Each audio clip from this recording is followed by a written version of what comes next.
Olá, olá, a paz do Senhor Jesus, meus irmãos, como vamos, né?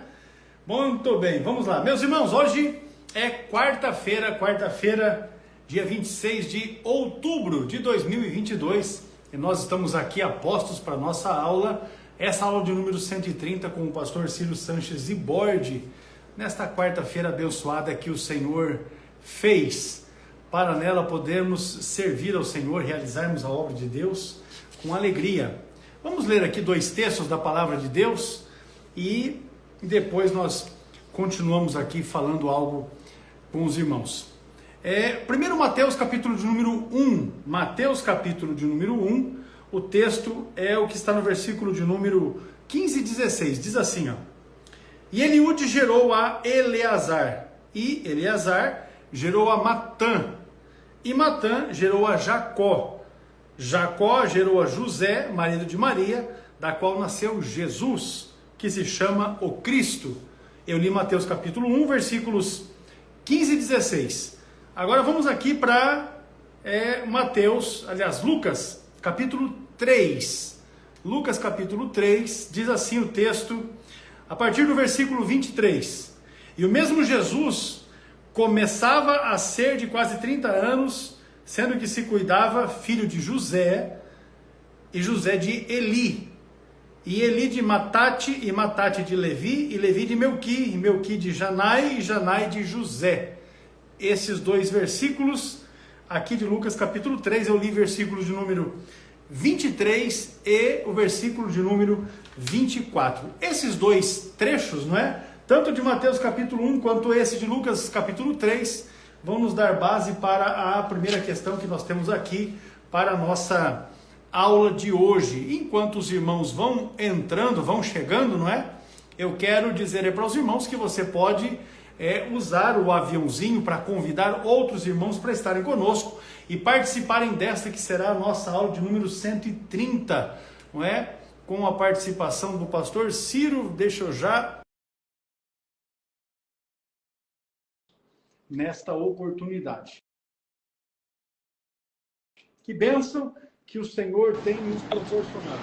Já me antecipar aqui com os irmãos? Já me antecipar aqui com os irmãos?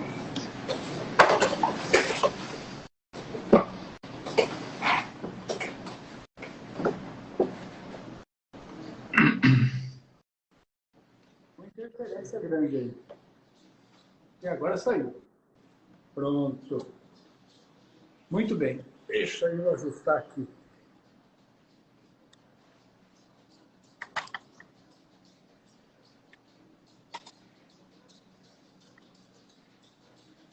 Aí, senhor pastor Ciro, quanto tempo? Pastor, pastor Hércules, tudo bem com o som aí, com a imagem? Tudo bem. Só... parece que está ainda havendo uma interferênciazinha aqui. Aqui para mim está normal. Estou ouvindo bem, irmão. Tá ótimo, então. Maravilha. Pois bem, meu pastor, nós estamos aqui hoje, a nossa 130. aula 130. E isso, estamos com o pastor João Antônio. O pastor João Antônio está com a gente. Olha aí, que bênção, hein? Segunda-feira ele veio para gravar as aulas um novo curso que nós vamos estar lançando ainda amanhã à tarde. Nós vamos estar fazendo o lançamento de uma nova modalidade de curso. Maravilha, sempre melhorando, né? Pois bem, conta pra gente as novidades lá do evento que você teve em Águas. Tivemos lá em Águas de Lindóia um importante evento profético, né? O seu 23º Congresso Internacional de Palavra Profética, que é realizado todos os anos na cidade de Águas de Lindóia, pela editora Chamada, né? A editora Chamada, que é uma editora pré-tribulacionista, né? E por conta disso tenho tido um bom relacionamento com eles, um vínculo assim, no sentido de recomendar as obras deles, e eles bondosamente me convidaram, né, para participar desse evento. Foi muito bom. Fui com a minha família, tivemos contato ali com preletores internacionais, né, como o Meno Kalisher de Israel, que é é um judeu cristão, é um grande palestrante. Também o Norbert Licht, que é da Suíça, e com quem eu tive mais contato, né, foi com o Jeff Keighley. Jeff Keighley, que é ligado lá ao Dallas Theological Seminary, né, tenho vários livros dele, e foi muito bom. Ele estava lançando um livro lá também, e tivemos a oportunidade de aprender bastante, conversar com esse pessoal. E eu tive lá, logo no segundo dia eu acabei tendo um desarranjo, né? Porque na minha viagem de ida eu não tive tivemos problema com aeroportos fechados aí, e fiquei muito tempo retido no aeroporto, acabei comendo aquelas porcarias do aeroporto. Aí depois não dormi bem de uma noite para outra, porque logo em seguida eu já tinha que seguir porque o meu plano era dar uma passada rápida em São Paulo, visitar a família e depois viajar no dia seguinte, bem cedo, de ônibus, né? Para Águas de Lindóia. E aí acabei nem dormindo, né? De uma noite para outra. E por conta disso, quando chegou lá, alguma coisa que eu comi também não caiu muito bem, acabei ficando um dia lá no hotel, tive vômitos, né? E indo ao banheiro constantemente. Mas Amém. Mas além dessa parte, deu uma isso, aí fizemos uma foto, porque a minha esposa e eu, a última vez que nós tínhamos estado ali em Águas de Lindóia foi em 1995. E aí a gente aproveitou para refazer uma foto ali. Até acho que a gente não mudou muito, não, né? A praça mudou. Agora tem umas capivaras lá. Antes não tinha isso, né? Agora tem uma família de capivaras. Tudo. Eu, no meu próximo vídeo da escola dominical que eu faço no meu canal, eu fiz uma introdução lá com um apanhado e tal. E o irmão vai ver lá depois. Mas muito bem. Pastor Ciro, os livros desses autores que estiveram palestrando ali, os irmãos que desejarem podem adquirir através do site da chamada, né? Inclusive, vamos me dar um minutinho, por gentileza? Claro. Que eles estão aqui próximos. Pode pegar lá, fique à vontade. Enquanto isso, eu vou dizendo aqui para os irmãos, use o aviãozinho, esteja enviando convites aí para os seus contatos, para que eles estejam conosco também nessa aula. Nós já vamos iniciar aqui com o nosso temário de hoje. Eu quero aproveitar aqui já também para dizer para os irmãos que amanhã, quinta-feira, nós teremos uma outra live também, no mesmo horário, às 22 horas. Esta feita com o pastor Douglas Batista, que é o presidente do Conselho de Educação da CGADB, também é a pessoa que tem sido escalada, né, pela CGADB para estar representando as Assembleias de Deus quando o assunto no STF diz respeito àquilo que nós entendemos como prática, né, especialmente a respeito de aborto, que é o tema que nós estaremos tratando na live amanhã com o pastor Douglas. Então, já avisando os irmãos, amanhã, quinta-feira, 22 horas, nós teremos outra live aqui com o pastor Douglas. Então, tem vários livros, né? Eu acabei trazendo aí muito livro, porque esses eventos a gente aproveita para comprar livro. E eu estou organizando ali, mas que tá a mão aqui mais fácil. Esse aqui foi lançado lá do Jeff Keighley, ó, Desperte Igreja, que é um livro sobre... basicamente sobre... ele fala de Daniel, fala de Apocalipse, dos eventos escatológicos de maneira geral, de uma maneira bem leve, né? Esse livro, quem quiser adquirir com desconto lá no site da Chamada, que é loja.chamada.com.br, eles me deram um cupom, né? Desde o ano passado, que é o Zibord 2021. Então, quem usa esse cupom tem um desconto lá, né? Essa obra é lançamento. Com certeza. Eu já fiz compra lá usando o Zibord 21 e recebi 5 livros que comprei. E dos 5 livros, 3 deles tinham que eram lançamentos, né? Os outros eram livros, eles têm dado para os antigos, mas que me interessei. Eles têm dado o cupom para os lançamentos. Esse aqui é do Meno Kalischer, um dos preletores também, que é um comentário de Gálatas. E é interessante porque ele é judeu e nesse livro ele aborda sobre a questão dos judaizantes. É muito interessante, né? E ele falou alguma coisa sobre isso também lá no evento, né? Gálatas. Segundo aos Coríntios, de Daniel Mitchell, também foi lançado lá, né? E o preletor Norbert Litt não lançou nenhum livro, mas eu adquiri uma obra que eu não tinha ainda dele, que é esse aqui, As Profecias de Daniel, que é do Norbert Litt, que é um autor alemão, né? É alemão, né, Júlia? A Júlia que... não, ele é pastor na Suíça, mas ele é alemão, não é isso? É, ele nasceu na Alemanha. A Júlia que conversou lá com os alemães, lá com os suíços, né? A Júlia... Uma boa ideia. A Júlia é uma benção. A Júlia me ajudou lá a interagir com esse pessoal aí, né? Os alemães lá. Mas foi muito bom. Muito bom mesmo. Crescimento, né? Para nós, é importante a gente sentar para aprender, é muito bom, né? Com certeza. E aos irmãos que estão com a gente aqui, aqueles que desejarem e puderem, né? Adquiram os livros, porque é sempre bom você adquirir livros, porque esses livros acabam ampliando, né, o seu conhecimento a respeito de temas que são importantes para a nossa vida, para a nossa carreira, para o nosso ministério, especialmente os obreiros, né, pastores, dirigentes que estão aí. Façam um esforçozinho que é sempre importante. Pois bem, meu pastor, vamos dar início então aqui à nossa pauta de hoje. O nosso companheiro, o irmão Inácio Costa, ele ficou com uma dúvida. Eu li 2 trechos aqui no início da live. Eu li Mateus capítulo de número 4, né, e também 1:16, né? 1 e Lucas capítulo 3 e 23. Que é a respeito da descendência de José. A pergunta do nosso irmão é: quem era o pai de José, marido de Maria? Jacó ou Eli?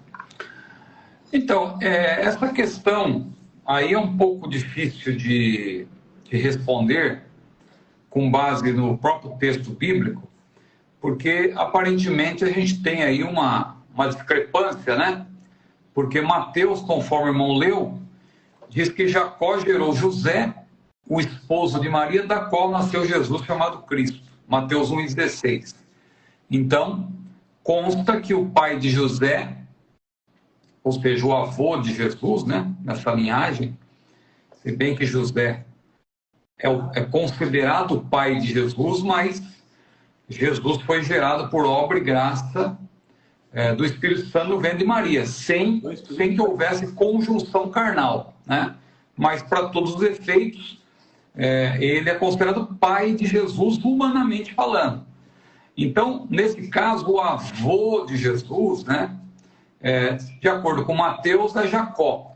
Lucas diz que ao iniciar o ministério, Jesus tinha mais ou menos 30 anos e era, conforme se supunha, filho de José, filho de Eli.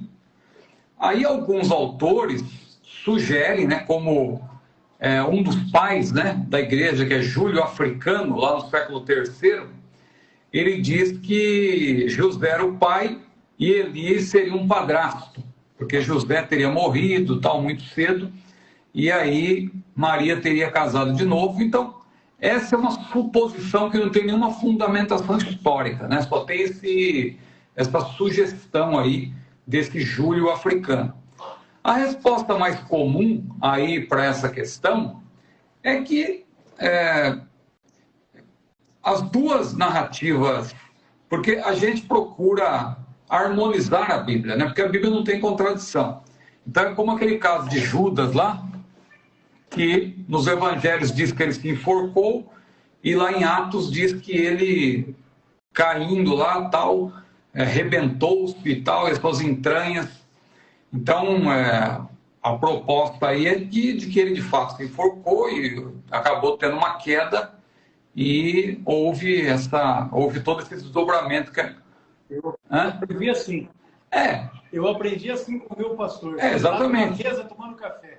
Ele se enforcou, mas a corda, diz o pastor que a corda era muito fajuta, aí a corda se arrebenta. Ou também uma outra solução, que até o próprio Horton, Stanley Horton apresenta, é que Judas não teria de fato se enforcado, porque o termo no grego, no português, foi traduzido para enforcar-se, mas o sentido ali é de matar-se, mas de uma maneira não definida claramente. Pode ser até por meio de uma empalação, né? De se lançar contra algo pontiagudo, tal, que também é uma solução plausível. Mas não é essa a nossa questão aqui.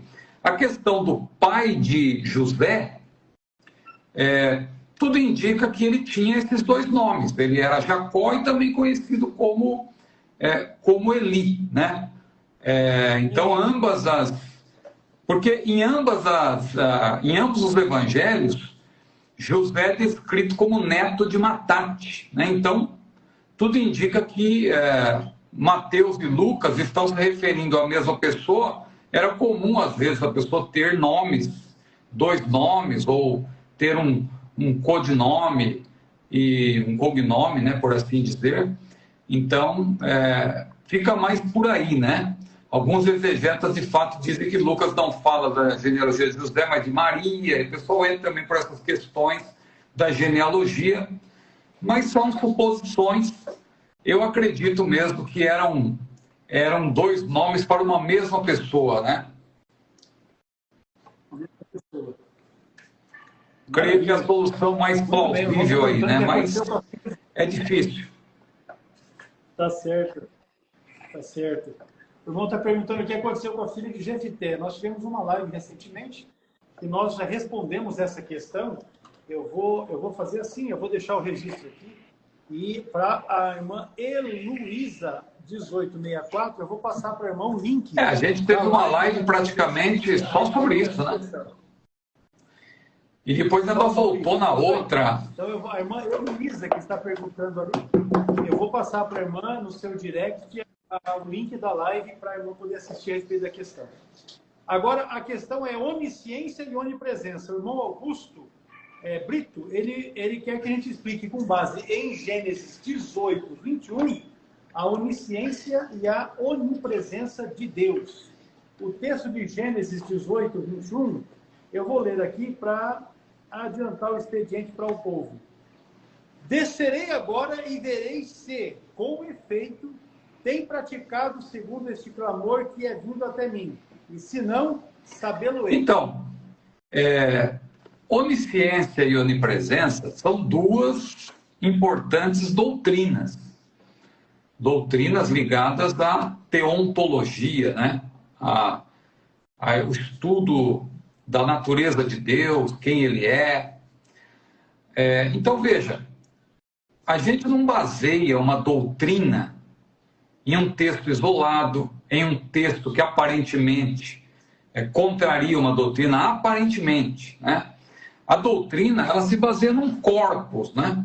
Ela se baseia num conjunto de textos, sejam textos diretos, objetivos, ou textos que precisam ser estudados para obtermos deles uma maior compreensão. Então, no caso das doutrinas da onisciência e da onipresença, elas se fundamentam em várias passagens. E passagens que falam de Deus como se fosse homem ou anjo, como é o caso dessa aí, não anulam os atributos exclusivos da deidade, como é o caso da onisciência e onipresença. Por quê? Porque o próprio Deus, a gente deve se lembrar, o próprio Senhor Jesus se fez homem, e Jesus é Deus. Ou seja, ele próprio autolimitou-se. Jesus, que é onipresente, onipotente, onisciente, eterno, imutável, ele próprio, ao se fazer homem, ele se limitou, ele se autolimitou. A Bíblia diz que ele, sendo em forma de Deus, não teve por usurpação ser igual a Deus, mas aniquilou-se a si mesmo, tomando a forma de servo e fazendo-se semelhante aos homens. E achado na forma de homem, humilhou-se a si mesmo, sendo obediente até a morte e morte de cruz. Então veja, Deus é o Todo-Poderoso. E a gente tem dito aqui que somente o Todo-Poderoso tem poder sobre o seu próprio poder. Muita gente brinca, os ateus, né? Às vezes os agnósticos e tal, fazem aquele gracejo. Ah, Deus é o Todo-Poderoso, então, mas como que você explica? Se ele é o Todo-Poderoso, ele não pode fazer uma pedra que ele não possa carregar. Onde está? Então, veja, isso é uma falácia. Porque somente o Todo-Poderoso tem poder sobre o seu próprio poder. Então, se ele é o Todo-Poderoso, ele pode limitar o seu próprio poder. E Jesus, ele ao se fazer homem, ele deu a maior demonstração nesse sentido, porque ele não deixou de ser Deus, mas ele se fez homem, ele se tornou Deus homem, porque Deus nunca deixa de ser, né? Mas ele veio para revelar a glória de Deus Pai. O Verbo se fez carne, habitou entre nós, e vimos a sua glória como a glória do unigênito do Pai, cheio de graça e verdade. Agora, voltando para o texto de Gênesis 18 e 21, ele não trata da onisciência, nem da onipresença de Deus.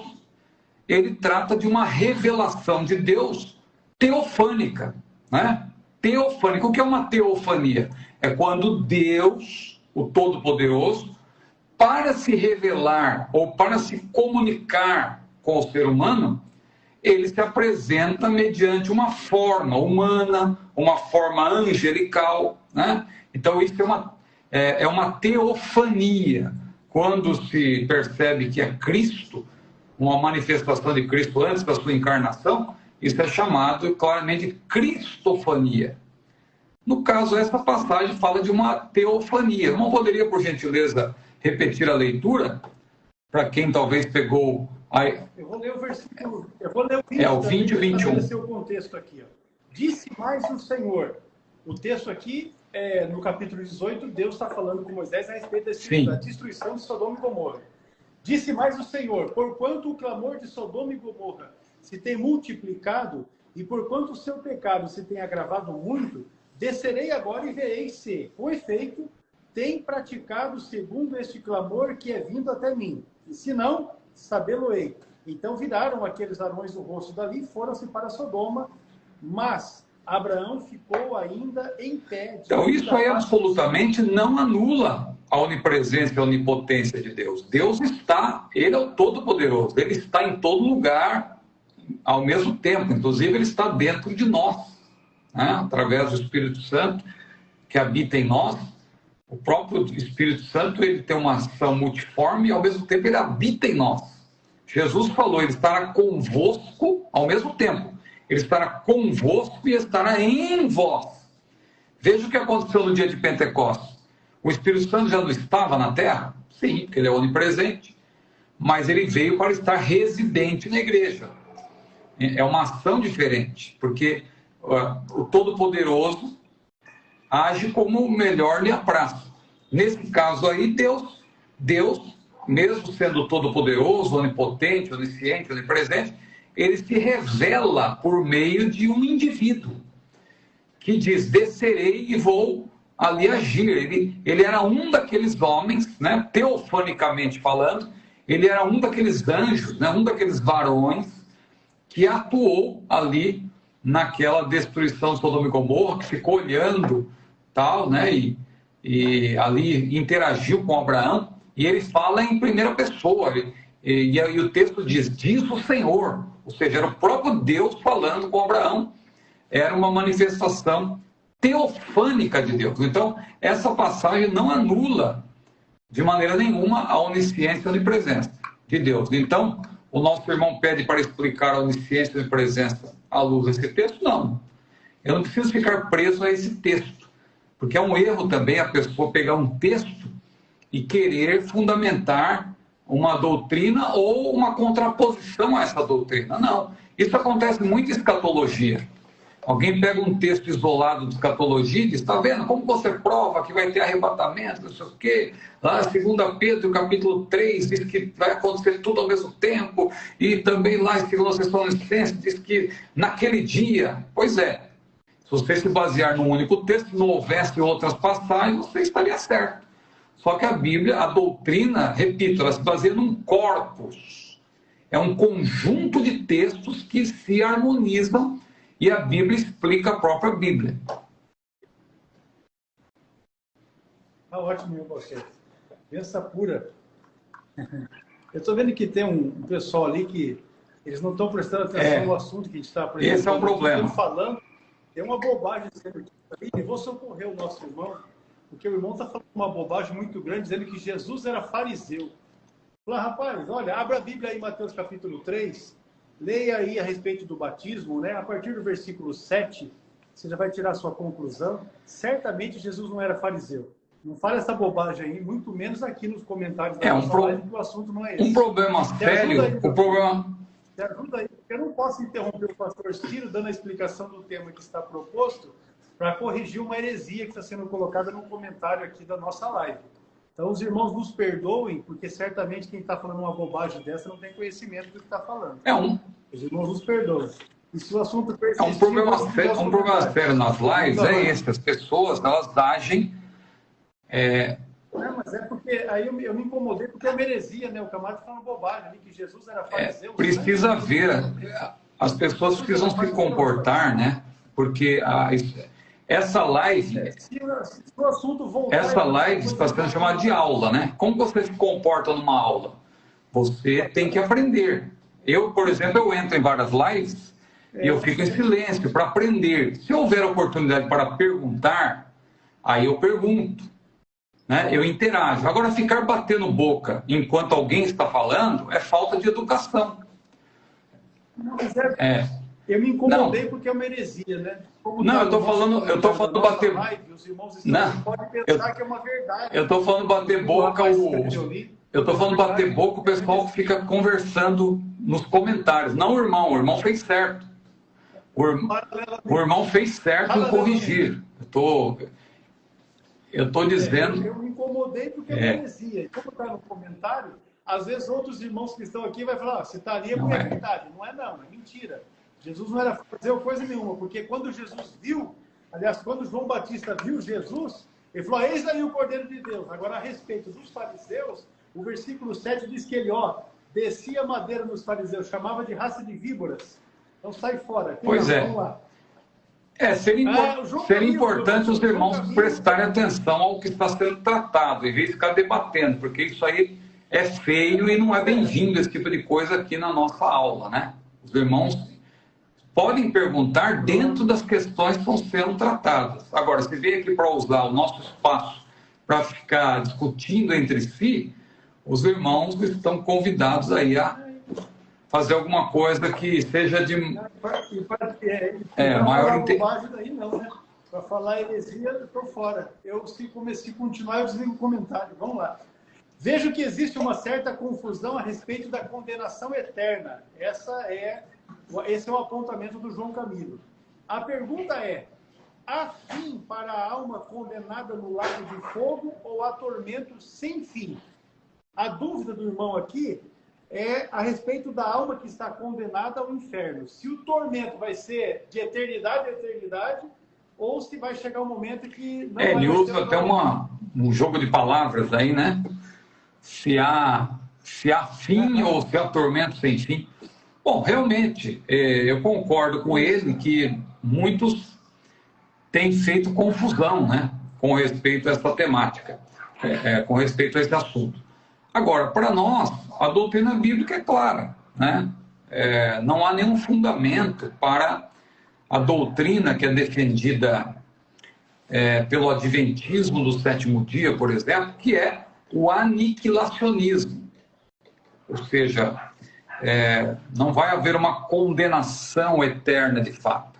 Haverá uma ressurreição, segundo prega o aniquilacionismo, mas essa ressurreição é para um aniquilamento.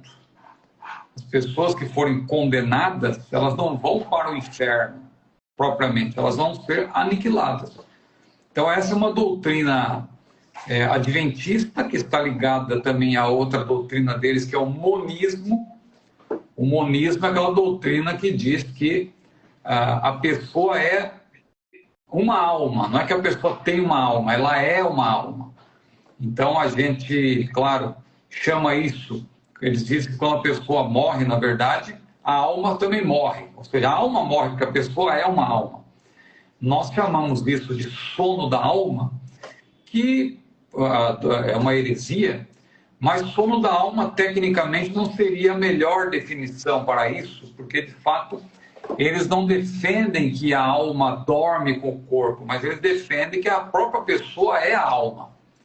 Eles até se baseiam equivocadamente naquela passagem que será objeto de estudo na escola dominical, creio que é na lição 7, baseada em Ezequiel 18, que diz que a alma que pecar, essa morrerá. Ali é a pessoa que pecar, o indivíduo que pecar.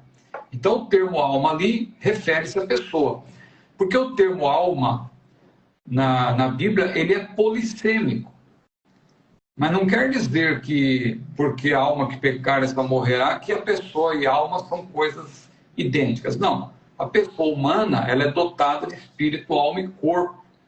E quando uma pessoa morre, o corpo, claro, ele vai para a sepultura, ele fica na terra, mas a parte imaterial, essa fica sob o controle de Deus.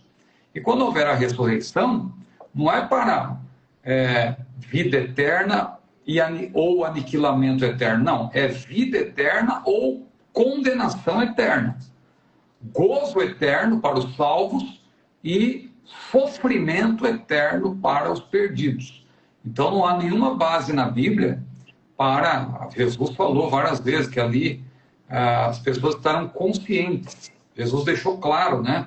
Naquela história de Rico e Lázaro, ele mostra que o ímpio estava ali, o rico, né? O rico estava consciente. Jesus falou que ali o bicho nunca dorme e tal, usando uma expressão. Então, quer dizer, na condenação eterna, a pessoa estará consciente e ela vai sofrer. Claro que é um tipo de sofrimento muito além. Se a vida eterna proporcionará um gozo, uma felicidade, uma alegria, uma paz inimagináveis, né? Paulo, escrevendo aos Romanos, diz que as aflições desse tempo presente não são para comparar com a glória que em nós há de ser revelada. Se a nossa alegria, a nossa paz, né? O consolo, o conforto será indizível, imagine o sofrimento. Também é algo muito além do que a pessoa tem experimentado aqui na Terra. Então é algo triste. Alguém pode dizer, não, mas Deus é cruel. Não, Deus é justo. Deus tem propiciado aí ao ser humano que escolha, né? Está diante de vós o caminho da vida e o caminho da morte. E Deus diz, escolhe, pois, a vida, para que vivas. Né? A Bíblia diz, o Espírito e a esposa dizem, vem. Quem ouve, diga, vem. Quem tem sede, venha. E quem quiser, tome de graça da água da vida. Mas muitos estão rejeitando esse convite gracioso da parte de Deus e, lamentavelmente, não tem como tapar o sol com a peneira. Não é aniquilacionismo, é realmente sofrimento eterno. A turma está querendo achar uma brecha na lei, né? Conta-se que o advogado estava no leito da morte e pediu uma Bíblia. E olha. Aí perguntaram, mas o que você está procurando? Eu estou procurando uma brecha na lei. Está procurando uma brecha. Essa brecha não existe. O caminho é Jesus. Tem que ser em vida, né? A decisão tem que ser tomada em vida. É isso mesmo. Muito bem, irmã Ivanilda, ela está com a gente aqui na live e a pergunta dela é assim, a mulher que ungiu Jesus, que está descrita nos evangelhos de Mateus, Marcos e João, é a mesma mulher? Então, essa é uma questão também um pouco difícil de se descobrir, mas a Bíblia fala, por exemplo, de Maria Madalena e Maria de Betânia, né? Aí claramente são duas Marias, porque o nome delas identifica lugares diferentes, porque Madalena, né, é de Magdala. Maria Madalena indica que ela era de um lugar chamado Magdala. E Maria de Betânia, o próprio nome já diz, Betânia. Então, claramente, são pessoas diferentes. Agora, quando nós comparamos, não vamos ler para ganhar tempo, mas quando nós comparamos Mateus capítulo 26, fica aqui uma tarefa, os irmãos já estão tão interessados aí, seria interessante ler isso então. Uma tarefa para estudar. Se o irmão ler, se a irmã ler Mateus 26 e ler Marcos capítulo 14, né? o irmão vai ler sobre Maria de Betânia, irmã de Lázaro, você vai ver que ela é a mesma pessoa, pelas características, né, que aparece em João, identificada como Maria de Betânia, é a mesma que está em Mateus 26 e Marcos 14. Por quê? Porque ela unge os pés de Jesus. Veja que importante que não foi Maria Madalena, né? Alguém diz, eu já ouvi pregador falando que Maria Madalena ungiu os pés de Jesus. Mas em nenhum lugar, você pode ler os evangelhos com atenção, você não vai ver em parte alguma a Bíblia dizendo que Maria Madalena ungiu os pés de Jesus. Então, quem ungiu os pés de Jesus, muito possivelmente, foi apenas Maria de Betânia, que não é identificada por nome nesses evangelhos de Mateus 26 e Marcos 14, mas é identificada por nome em João, lá em João 10, né? Ali você vê, então, voltando aqui à pergunta, se a mulher que ungiu os pés descrita em Mateus, Marcos e João é a mesma mulher. Eu creio que sim, eu creio que é Maria de Betânia, né? Eu acredito que seria a mesma pessoa e seria, no caso, Maria de Betânia. Muito bem. Os textos que dizem respeito a isso é Mateus capítulo 26, do versículo 6 ao 13, Marcos capítulo 14, versículos do 3 ao 9, e João capítulo 12, versículos isso, é 12. A 8. Então, os textos depois da ressurreição de Lázaro, né? É isso mesmo. Maria de Betânia. É isso aí. Prontinho. Para que os irmãos possam acompanhar e depois fazerem... a conclusão que eu chego é que seria a mesma pessoa, né? Seria Maria de Betânia, mas sim, não dá para ter aquela certeza 100%, né? No livro do curso do CETAD, Os Evangelhos e Atos, que inclusive é um livro escrito pelo pastor João Antônio, ele trata a respeito disso, afirmando ser a mesma pessoa, porque o relato diz que o texto de Mateus 26 diz que Jesus estava em Betânia, o texto de João 12 estava em Betânia, né? Pois Jesus 6 dias antes da Páscoa a Betânia. Então, todos eles fazem referência a Betânia, de forma que certamente se tratava da mesma pessoa. Passa ali que não aparece. Vamos avançar aqui então. Pronto. O que quer dizer, com base em Mateus, primeiro livro de Samuel 3:3, o que quer dizer a lâmpada de Deus não havia se apagado? A lâmpada de Deus não havia se apagado. Bom, o texto no hebraico aí é uma referência.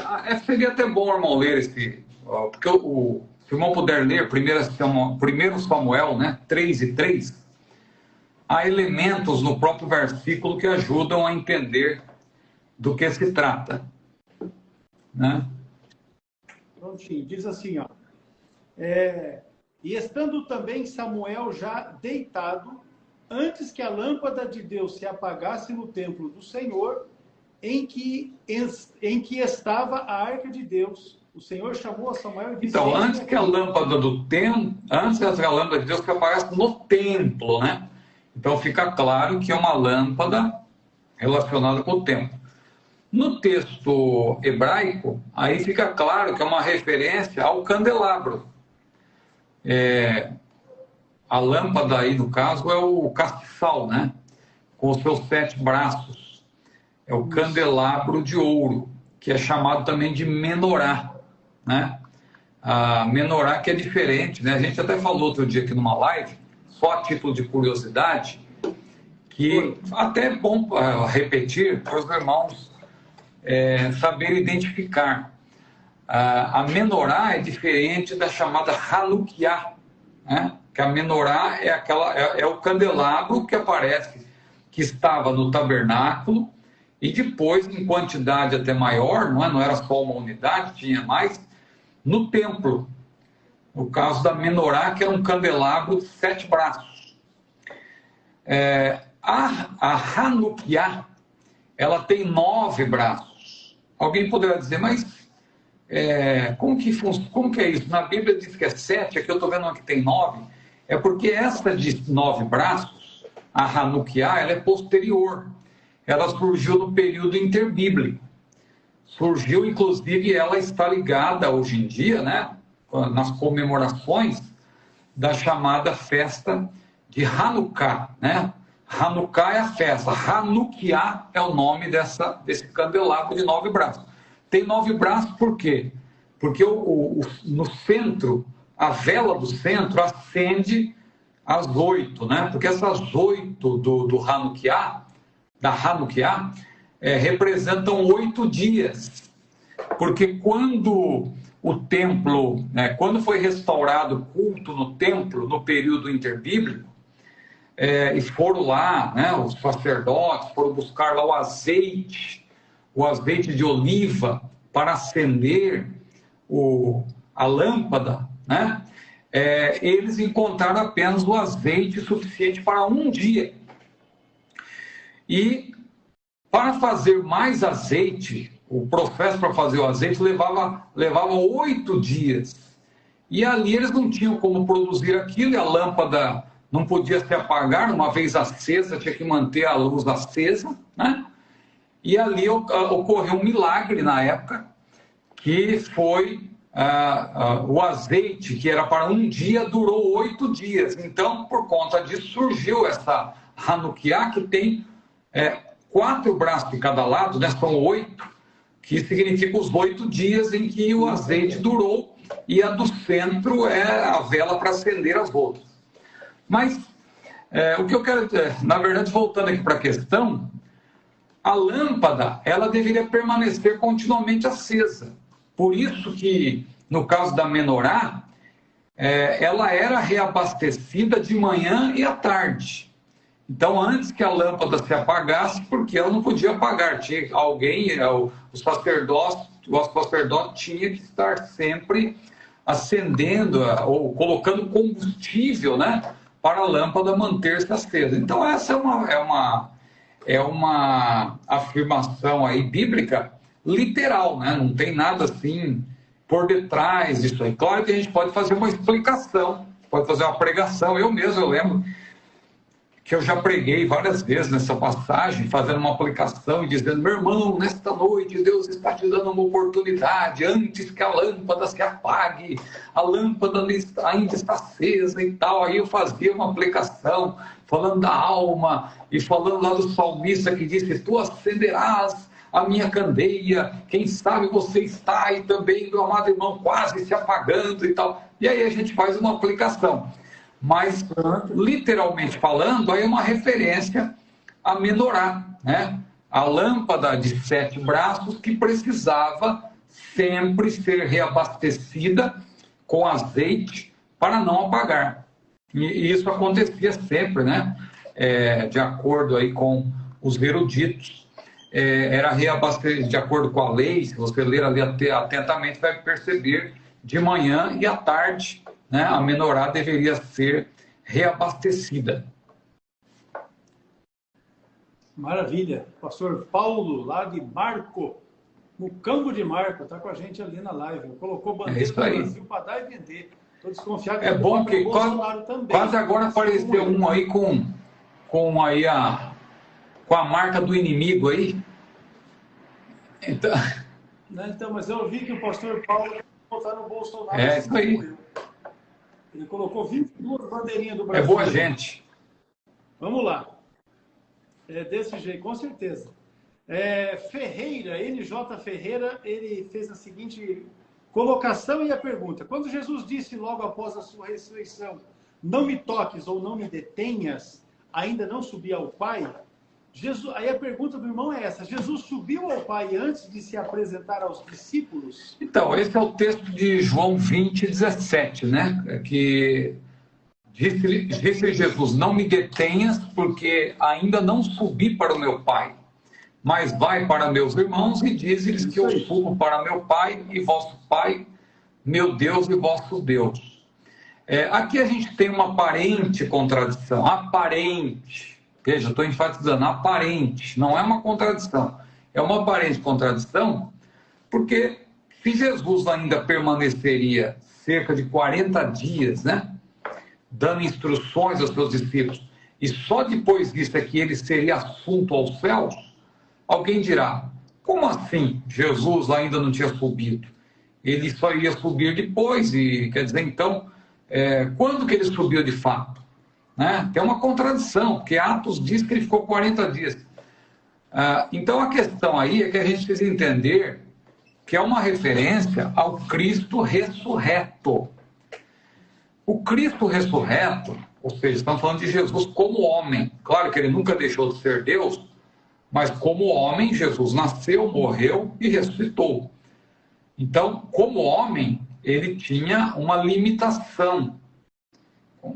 Mas depois que ele ressuscita, claro, e a Bíblia diz que nós vamos ter um corpo semelhante ao de Jesus, quanto à natureza humana, porque nós vamos ressuscitar no mesmo corpo. Nós não vamos receber um novo corpo.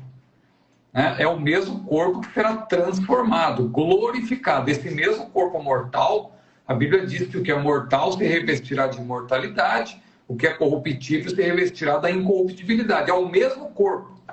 E lá em Filipenses capítulo 3, versículo 20 e 21, diz que a nossa cidade está no céu, de onde também esperamos o Senhor, o Salvador Jesus Cristo, que transformará o nosso corpo abatido em um corpo glorioso, semelhante ao seu, semelhante ao de Jesus.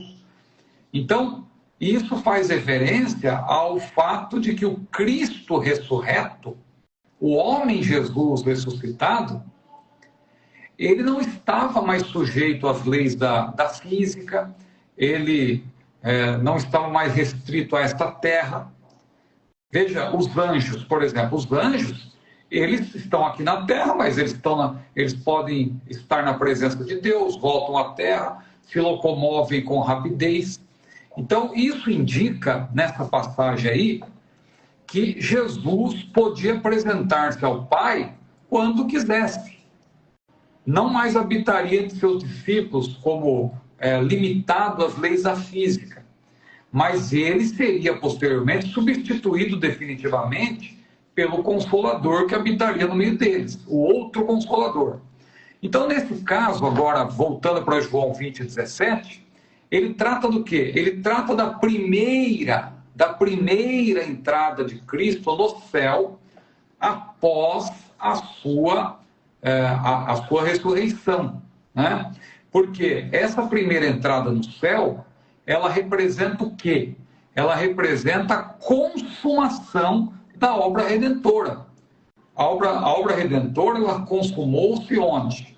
Nessa entrada de Jesus no céu. Jesus morre por nossos pecados, Jesus ressuscita para a nossa justificação e ele se apresenta ao Pai. É o que o autor de Hebreus menciona, lá no capítulo 10. Tendo, pois, ousadia para entrar no santuário pelo sangue de Jesus, pelo novo e vivo caminho que ele consagrou pelo véu, isto é, pela sua carne. E ali ele vai mencionando e mostrando que Jesus entrou lá na glória, né? Ele apresentou-se diante do Pai para consumar a obra de uma vez por todas. Claro que depois ele deixa a terra definitivamente, porque ele fica no espaço de 40 dias, não é que ele ficou presencialmente entre os discípulos. Ele aparecia, desaparecia, aparecia aqui, aparecia ali. Ele ficou nesse período de 40 dias, né? Que foi um período de transição, dando instruções, porque logo o Espírito Santo passaria a habitar entre eles, estar residente entre eles, e eles deveriam cumprir a grande comissão que Jesus lhes entregaria antes de ser assunto aos céus.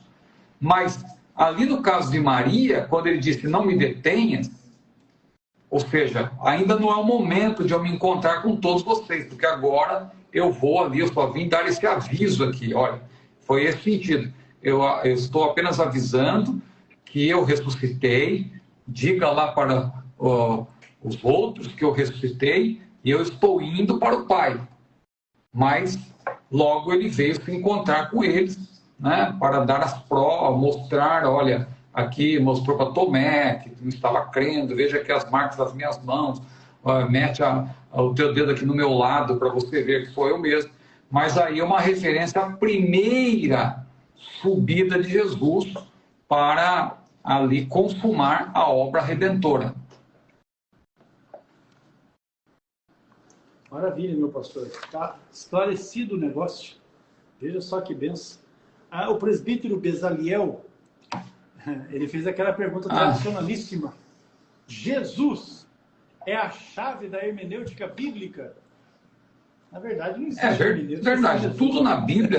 Tudo na Bíblia gira em torno de Jesus e aponta para Jesus. Jesus, ele é o tema central da Bíblia. C.I. Scofield, né, ele diz que toda a Bíblia se resume em 5 palavras: preparação, manifestação, propagação, explicação e consumação. E essas 5 palavras referem-se a Jesus. A Bíblia, né, e a Jesus. A palavra escrita e a palavra viva que é Jesus. Então, preparação refere-se a quê? Refere-se a todo o Antigo Testamento. Porque em todo o Antigo Testamento, você vê claramente ali a menção, a vinda de Jesus ao mundo, né?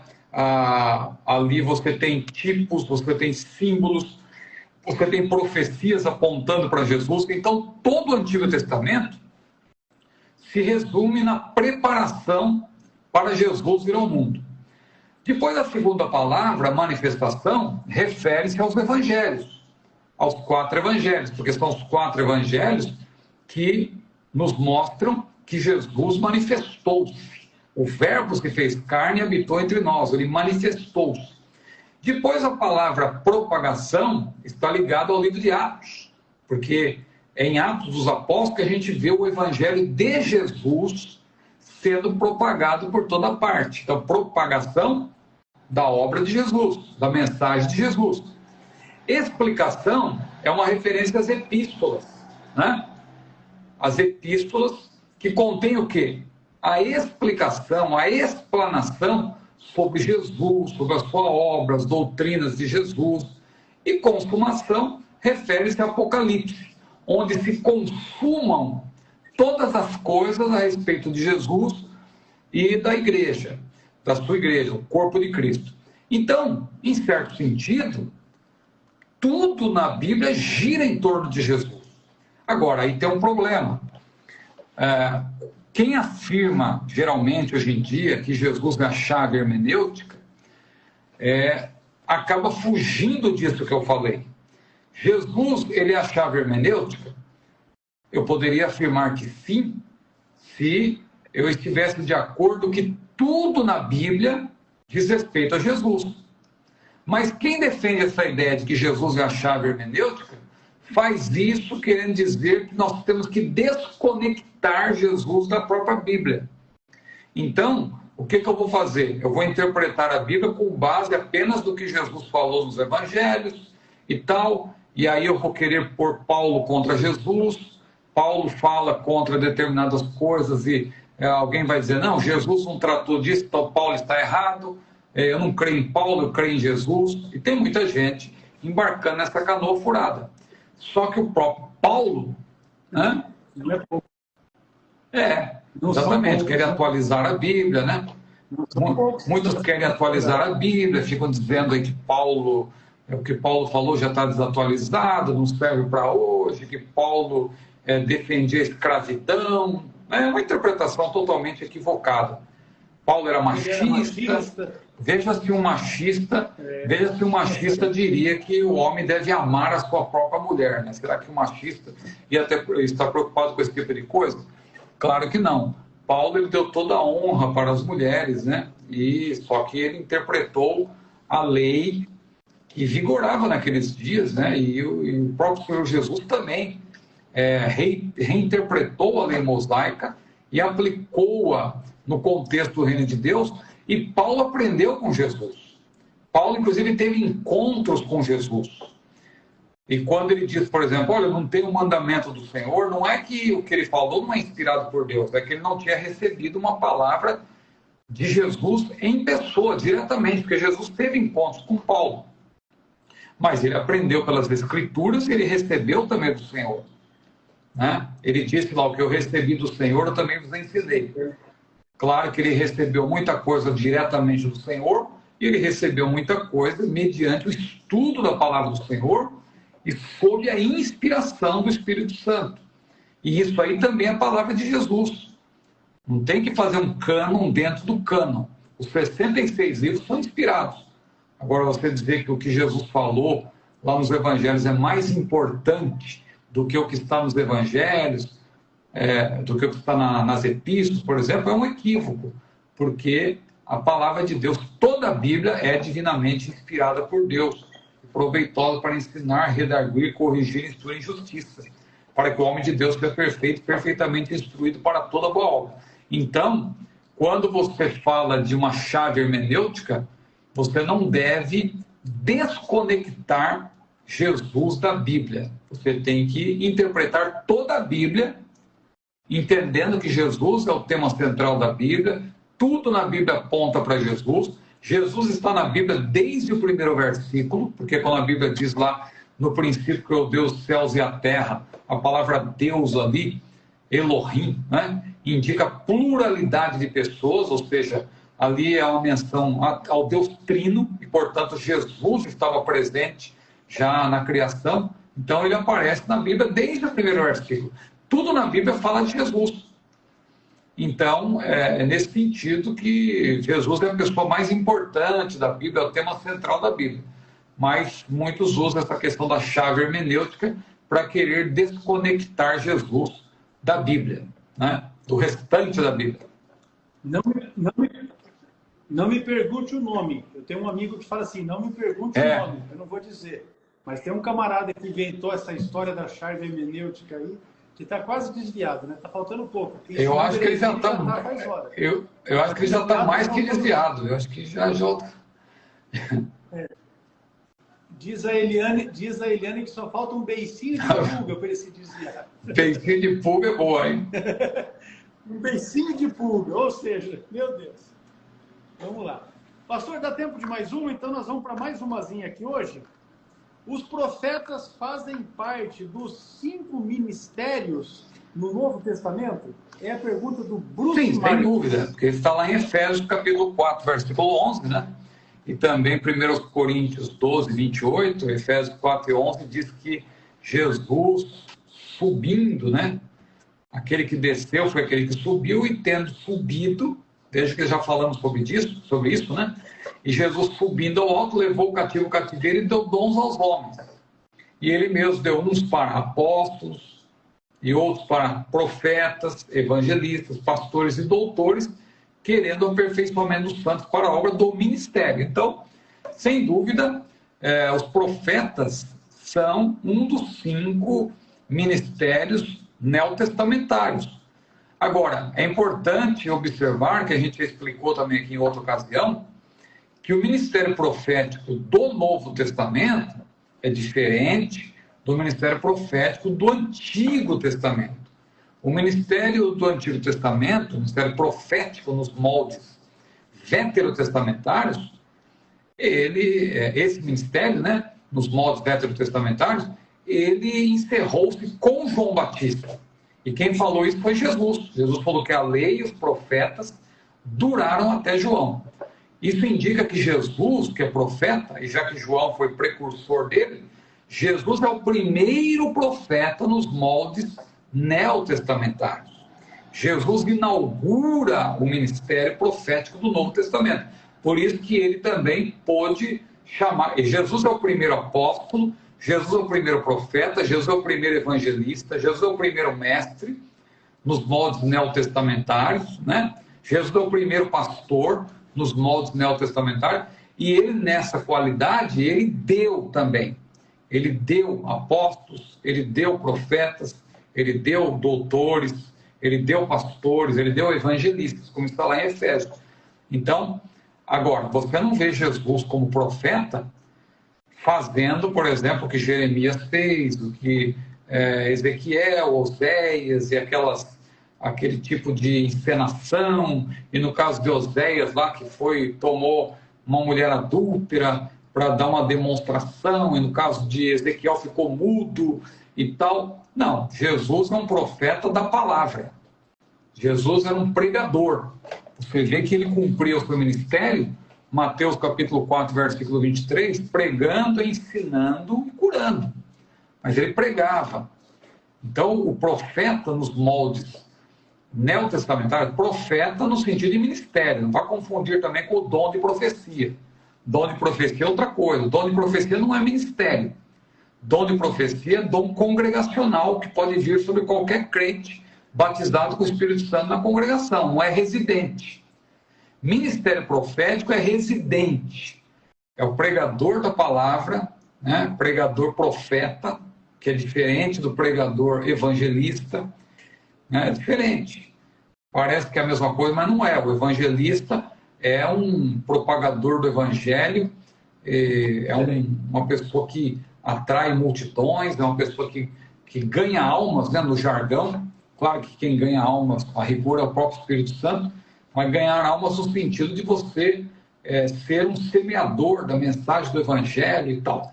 O profeta, ele muitas vezes não tem muito público, ele não tem essa grande multidão, mas ele fala uma palavra contundente, ele denuncia o pecado, ele é usado por Deus para falar algo oculto, né? Trazer à tona coisas que estão escondidas, mas não é esse tipo de profeta hoje em dia, porque tem pessoas que confundem tudo, tem pessoas que pegam um termo bíblico e começam a inventar coisas em volta desse termo.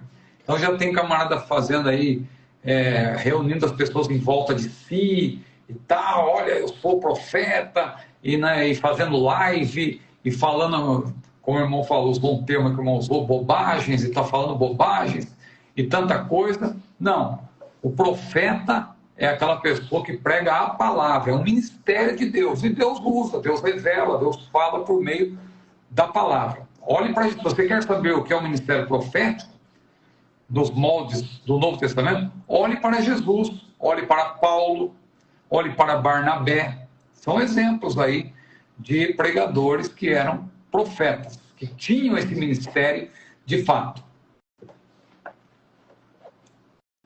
Maravilha, meu pastor. Tá no jeito, é isso aí. Olha, eu vou aproveitar para dizer para os irmãos que amanhã, 22 horas, nós temos uma outra live com o pastor Douglas Batista. Nós vamos tratar a respeito de aborto. Muito bom. O tema será aborto. Por hora, nós vamos encerrar a nossa aula de número 130. E o pastor Cílio está com a oportunidade aí para as suas considerações finais, as suas saudações, passar o número do CPF para o pessoal da Pix. Maravilha. Eita, glória, isso é muito bom demais. Não, eu peço as orações, porque eu vou dar um pulinho ali em João Pessoa para uma palestra de escatologia ali, e aí amanhã cedo a gente está fazendo essa viagem aí, mas continuamos apostos aí. Qualquer coisa, irmão, só me chamar. Mas eu conto com as orações de todos para essa viagem aí, que, se Deus quiser, vai correr tudo bem. Estamos nessa semana aí complicada, né, de eleições, muitas narrativas, né, muita disputa, mas estamos orando para Deus tomar conta de tudo aí e o nosso país ficar em boas mãos, né, se Deus quiser. Com certeza. Para isso, eu vou votar Bolsonaro 22. É isso aí. Essa é a minha parte. Vamos fazer a nossa parte, né? Pronto, pastor Cílio, Deus abençoe. Deus abençoe. Boa viagem lá. Um abençoado trabalho lá com o pastor José Carlos em João Pessoa. O Eduardo. Né? Deus abençoe ricamente. Era um daqueles eventos que estavam programados para antes da pandemia e não deu certo. E ficou. Tá certo. Eu estou aproveitando também, colocando a agenda em dia. Aí, o Paulo já colocou 22 bandeiras do Brasil ali. Paulo é dos nossos. Paulo é missionário, pastor missionário lá no interior da cidade de Marco, no Ceará. Camarada de Deus. Deus abençoe aí a sua vida, sua esposa, seus filhos, né? A menina, o guri. Em nome de Jesus. Gente, um abraço. Amanhã, 22 horas. Amanhã, 22 horas. Vocês para falarmos a respeito de aborto. Isso aí. Um abraço. Olha, a live vai ficar gravada. A irmã Heloísa, eu vou enviar para ti amanhã, eu mando para ti o link, não é? Para a irmã poder assistir a respeito da filha do... Jefté, isso aí. Jefté. Amém? Isso. Deus abençoe a todos na paz do Senhor Jesus. Até amanhã, 22 horas, estamos juntos.